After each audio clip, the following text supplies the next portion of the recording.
Hello అండి, మా special చూసారా? వేడి వేడి చికెన్ బగారా. ఇందులోకి ఈరోజు పచ్చికారం కాదు, ఎర్రకారం.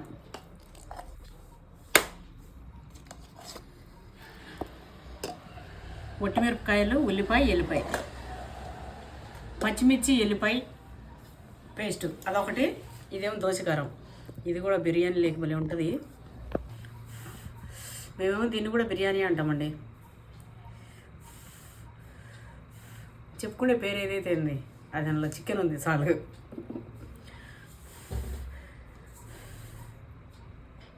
కాలిపోతుంది. కారంలో డిప్ చేసుకొని కాలిపోతూ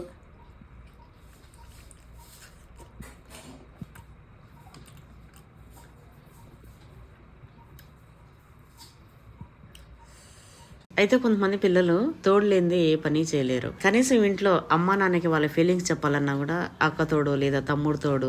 స్కూల్లో పిల్లలు ఎవరైనా సరే కనీసం ప్రిన్సిపాల్ తో మాట్లాడాలన్నా, టీచర్స్ తో మాట్లాడాలన్నా, వాళ్ళ ఫ్రెండ్స్ ని తీసుకెళ్లడము. టీనేజ్ లో కూడా ఏదైనా వాళ్ళకి నచ్చిన విషయం వాళ్ళ ఫ్రెండ్స్ కి షేర్ చేసుకోవాలన్నా ఫ్రెండ్స్ ద్వారా షేర్ చేయించడము ఇట్లా చేస్తుంటారు. అదనేది చాలా తప్పండి.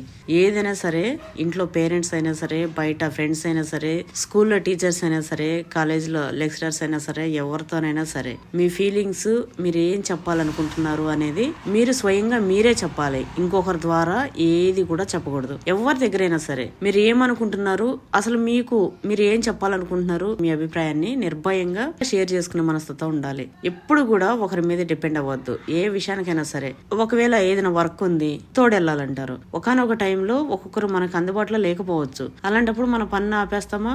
కానీ చాలా మంది అట్లా ఆపేస్తుంటారు. అది చాలా తప్పు.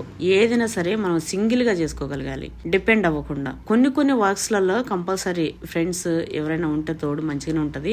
కాకపోతే అన్నిటిలో ఇంకొకరి మీద ఆధారపడడం అనేది చాలా తప్పు.